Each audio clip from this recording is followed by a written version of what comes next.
Hello friends, I am Kritika Poddar Mittal and I am back with another video on the topic GST on capital goods. Capital goods एक vast topic होने की वजह से मैंने उसको दो parts में डिवाइड कर दिया गया। आज के जो टॉपिक है उस पे हम लेंगे definition of capital goods, difference between capital goods and input, conditions to avail the ITC that is section 16(2) and GST on the depreciation that is section 16(3). और जो बाकी के टॉपिक्स है जो GST रिलेटेड होंगे वो हम अगले पार्ट में लेंगे। In this part of the video हम शुरू करेंगे डेफिनेशन ऑफ कैपिटल गुड्स से। Definition of capital goods is as per section 219 of the CGST act. Capital goods means the goods value of which is capitalized in the books of account of the person claiming the input tax credit and which are used or intended to be used in the course or furtherance of business। इस definition को समझने के लिए हम इसमें अगर देखें तो हमें 4 कीवर्ड्स मिलते हैं: goods, input tax credit, capitalised, used in business. तो अगर हम इस 4 कीवर्ड्स को थोड़ा समझे तो शायद हमें इस डेफिनेशन का पूरा मतलब समझ में आ जाएगा। एंड GST कैपिटल गुड्स की प्रोविजंस को समझने के लिए सबसे पहले कैपिटल गुड्स को इनपुट से डिफरेंशिएट करना बहुत जरूरी है। तो उसके लिए हमें देखना पड़ेगा कि गुड्स का डेफिनेशन क्या है। Goods is defined under section 252 of the act. Goods means any kind of movable property other than money and security, but includes actionable claims, growing crops, cars, and things attached to or forming part of land which are agreed to be served before supply or under a contract of supply. So now in the screen we can see that goods को हमने फिर से 3 parts में divide कर दिया। अगर इसमें से कोई भी एक कंडीशन सेटिस्फाई हो जाती है तो उसे हम उसको हम गुड्स की तरह क्लासिफाई करेंगे। तो हमारा फर्स्ट लिंब है movable property. Movable property means anything other than the immovable property. And immovable property में क्या क्या आता है? इमूवेबल प्रॉपर्टी में आता है land, benefits arising out of land and things attached to the earth. इसके अलावा एक्शनेबल क्लेम्स, अगर कोई एक्शनेबल क्लेम्स है तो उसे भी गुड्स बोला जाएगा।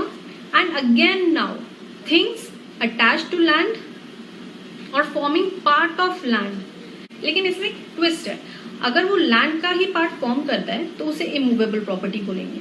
लेकिन अगर वो सेल होने से पहले कट किया जाता है, मतलब अगर एक क्रॉप है वो अगर लैंड से डिटैच कर दिया गया है बिफोर सेलिंग इट, देन उसको गुड्स की डेफिनेशन में लिया जाएगा। इसका अगर हम क्रक्स निकाले तो goods means anything other than immovable property and money and securities. उसको छोड़ के बाकी सबको गुड्स कहा गया है। एंड जो थिंग्स अटैच टू लैंड है, अगर वो कट नहीं किए हैं तो वो इमूवेबल प्रॉपर्टी कहलाएगी। लेकिन अगर वो सेम थिंग अगर कट कर दी गई है, डिटैच कर दी गई है लैंड से, तो उसे हम गुड्स की डेफिनेशन में ले जाएंगे। एंड वंस वो गुड्स की डेफिनेशन में चली जाती है उसके बाद फिर हम बाकी स्टेप्स देखेंगे कि वो बाकी और जितने भी क्राइटेरिया अगर उसको फुलफिल करती है तो वो गुड्स को हम कैपिटल गुड्स कहेंगे। सो मूविंग फॉरवर्ड अब हम हमारे सेकेंड कंडीशन को देखते हैं, that is input tax credit. Input tax credit जो है वो सेक्शन 263 में डिफाइन करी गई है, जिसका मतलब होता है credit of input tax. Lines बहुत सिंपल है, लेकिन सबसे पहले तो हमें ये समझना पड़ेगा कि इनपुट टैक्स क्या होता है जिसकी हमें क्रेडिट मिलेगी। इनपुट टैक्स का मतलब हो गया द टैक्सेस जो हमने पे किया है। हम किसको पे करते हैं? जब हम परचेज करने जाते हैं तो हम अपना एक टैक्स का पोर्शन भी पे करते हैं, उसको बोला जाता है इनपुट टैक्स। इनपुट टैक्स के 3-4 नाम है, जैसे IGST, SGST, CGST, UTGST। सो इसमें से कुछ भी अगर हम लोगों ने पे किया है तो उसे हम इनपुट टैक्स कहेंगे। लेकिन अगर हम किसी कॉम्पोजिशन डीलर से परचेज करते हैं तो उसका हमें कोई क्रेडिट नहीं मिलता है। क्यों? क्योंकि मैंने बोला था कि हमने जो टैक्स पे किया है उसे बोलते हैं इनपुट टैक्स। और परचेज फ्रॉम कॉम्पोजिशन डीलर के टाइम पे हमने कोई टैक्स नहीं पे किया होता है, वो टैक्स कॉम्पोजिशन डीलर अपने पॉकेट से पे करता है, इसीलिए उसका हमें कोई इनपुट नहीं मिलेगा। तो इसका मतलब हो गया कि हमने जितना भी टैक्स पे किया है हमें उसका ही इनपुट मिलेगा। Moving forward, used in furtherance of business. सबसे इंपॉर्टेंट बात जो GST बोलती है कि इनपुट टैक्स क्रेडिट हमें सिर्फ उसी के ऊपर मिलेगा जो प्रोडक्ट्स को हम बिजनेस के लिए यूज कर रहे हैं। अगर हम अपना कोई पर्सनल यूज के लिए कोई सामान खरीद के लेके आते हैं, टैक्स तो हम उस पर भी पे करते हैं, लेकिन उसके ऊपर हमें कोई क्रेडिट नहीं मिलता है। इसका मतलब है कि खाली टैक्स पे करने से नहीं होगा, हमें ये वाली क्राइटेरिया को भी फुलफिल करना पड़ेगा। सबसे पहला तो हमें टैक्स भी पे करना पड़ेगा, साथ में हमें वो प्रोडक्ट को बिजनेस में यूज करना पड़ेगा, ना कि पर्सनल यूज के लिए। Moving forward to the next concept of capitalized. As you can see in the screen, मैंने कुछ डिफरेंसेस पॉइंट आउट किए हैं कि एक कैपिटल गुड्स है और एक इनपुट है। कैपिटलाइज्ड का कॉन्सेप्ट मैं एक एग्जांपल से एक्सप्लेन करना चाहूंगी। हमारा है एक सीए चिंतामणि जी, और एक है उनका क्लाइंट तोदामल जी। तोदामल जी का एक इलेक्ट्रॉनिक की दुकान है। चिंतामणि ने अपने क्लाइंट तोदामल जी से एक लैपटॉप परचेज किया अकाउंटिंग करने के लिए। क्या वो लैपटॉप जो है वो सीए चिंतामणि के लिए कैपिटल गुड्स है या इनपुट है? एंड वही लैपटॉप क्या तोदामल जी के लिए कैपिटल गुड्स है या इनपुट है? तो इसको समझने के लिए हमें ये समझना पड़ेगा कि ये लैपटॉप की यूटिलिटी क्या है। ये लैपटॉप जो तोदामल जी के पास था, उन्होंने परचेज किया और सेल कर दिया। इसका मतलब है उन्होंने अपने पीएल में उसको परचेज में दिखाया और उसके बाद पीएल में अपने सेल को दिखा दिया। तो क्या वो 1 साल के लिए यूज हुआ कि मोर देन 1 ईयर? ऑब्वियसली 1 साल के लिए यूज हुआ, दैट इज इनपुट। लेकिन अगर हम चिंतामणि के पास जाते हैं तो सीए चिंतामणि ने वो लैपटॉप अपने फर्म के लिए यूज किया। उन्होंने वो यूज करके एक ही साल में उसको खत्म नहीं करना है, उसकी यूटिलिटी उनको साल भर साल मिलती रहेगी। उन्होंने उसको अपनी फिक्स्ड एसेट्स में शो किया है, जिसको वो हर ईयर एक पर्टिकुलर अमाउंट से डेप्रिशिएट करते चलेंगे और अपने एक्सपेंस में राइट ऑफ करते चलेंगे। तो इसीलिए ये लैपटॉप जो तोदामल जी के लिए इनपुट था, वो लैपटॉप सीए चिंतामणि के लिए कैपिटल गुड्स था। तो जो मेन कॉन्सेप्ट है वो यही है कि एक ही सिंगल गुड किसी के लिए इनपुट हो सकती है, लेकिन किसी दूसरे के लिए वो कैपिटल गुड्स हो सकती है।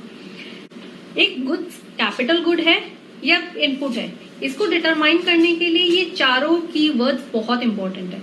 अगर ये चारों कीवर्ड्स और चारों कंडीशंस वो फुलफिल कर देता है तो उसे हम कैपिटल गुड्स कहते हैं। After seeing the definition of capital goods, अब हम चलते हैं conditions to avail the ITC, which is as per section 16(2). मैं ये बताना चाहती हूँ कि ये जो कंडीशंस है ये दोनों कैपिटल गुड्स और इनपुट दोनों के लिए ही कॉमन है। दैट मीन्स जो कंडीशंस इनपुट के लिए लगेगी वो सेम कंडीशंस कैपिटल गुड्स के लिए लगेगी। कंडीशन नंबर 1, हमारे पास टैक्स इनवॉइस होना बहुत जरूरी है। अगर हमारे पास टैक्स इनवॉइस नहीं है तो हम अपना आईटीसी नहीं ले सकते हैं। कंडीशन नंबर 2, कि goods should be received either by us or by the third party. That means कि कितनी बार ऐसा भी होता है कि इंस्टेड हम अपने पास माल मंगाने की जगह हम वो गुड्स कोई थर्ड पार्टी को डायरेक्टली सेल कर देते हैं, which is termed as bill to ship to as per the act. तो अगर हमने वैसा कभी कोई ट्रांजैक्शन किया हो तो जो पार्टी को हमने माल सेल किया है, अगर उसको भी गुड्स मिल जाता है, रिसीव हो जाता है, तभी भी ये कंडीशन फुलफिल हो जाती है।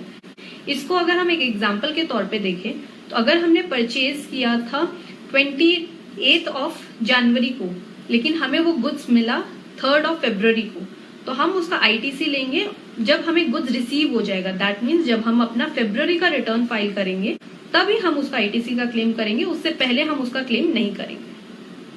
कभी ऐसा भी होता है कि गुड्स हमें लॉट्स में मिलते हैं, तो जब तक हमारा लास्ट लॉट रिसीव नहीं होता है हम आईटीसी का क्लेम नहीं कर सकते हैं। That is the provision of section 16(2). The third condition is the registered party should have filed the return. इसका मतलब है कि हमें रिटर्न लगानी पड़ेगी ताकि हमें आईटीसी मिल सके। जब तक हम रिटर्न नहीं लगाएंगे हम आईटीसी क्लेम नहीं कर सकते हैं। Fourth condition is tax whether to be paid in cash or by utilisation of credit should be paid to the government. इसका मतलब है कि टैक्स पे होना ही पड़ेगा, चाहे वो आरसीएम हो, that is reverse charge mechanism, या फिर डायरेक्ट चार्ज मैकेनिज्म में। मतलब अगर हम लोग ने किसी से परचेज किया, किसी रजिस्टर्ड पार्टी से जब हम परचेज करते हैं तो हम टैक्स उसको पेमेंट करते हैं एंड वो गवर्नमेंट को पेमेंट करता है। That is known as direct charge mechanism. और अगर कभी हम अनरजिस्टर्ड पार्टी से परचेज करते हैं तो उस अनरजिस्टर्ड पार्टी के बिहाफ में हमें टैक्स का पेमेंट करना पड़ता है, उसे बोलते हैं reverse charge mechanism. Reverse charge को हमें कैश में पेमेंट करना पड़ता है, तो हमें इस टैक्स की भुगतान करनी पड़ेगी। अगर हम टैक्स का भुगतान नहीं करते तो हमें आईटीसी का क्लेम नहीं मिलेगा। इसमें एक और प्रोविजो है जो है कि अगर हमने अपनी परचेजर को 180 डेज के अंदर अंदर पेमेंट नहीं किया है तो हमें अपनी आईटीसी का रिवर्स करना पड़ेगा। ये बहुत ही इंपॉर्टेंट है, जो आज हमारे लिए इतना महत्वपूर्ण नहीं होगा, लेकिन जब असेसमेंट होगी तो डिपार्टमेंट का ऑफिसर इसी अमाउंट को आईटीसी को रिवर्स कर देगा और इसके ऊपर इंटरेस्ट चार्ज कर देगा। तो इसीलिए ये ध्यान रखना बहुत जरूरी है कि जब भी हम परचेज करते हैं तो उसके 180 डेज के अंदर हमें पेमेंट करना जरूरी है। आईटीसी अवेल करने के जो कंडीशंस जो कॉमन है वो बहुत ही सिंपल थे। अब हम आगे बढ़ते हैं सेक्शन 16(3). सेक्शन 16(3) में मेंशन किया गया है एक कंडीशन जो सिर्फ और सिर्फ कैपिटल गुड्स के लिए लगेंगे। So as per section 16(3), where the registered person has claimed depreciation on the tax component of the cost of capital goods and plant and machinery under the provisions of the Income Tax Act 1961, the input tax credit on the said tax component shall not be allowed. सबसे पहली बात, अगर वो capital good होगा तभी उस पर depreciation लगेगा, तभी सेक्शन 16(3) एप्लीकेबल होगा। अगर वो कैपिटल गुड्स है ही नहीं तो उसके ऊपर डिप्रिसिएशन लगेगा ही नहीं, तो ऑटोमेटिकली सेक्शन 16(3) एप्लीकेबल ही नहीं होगा।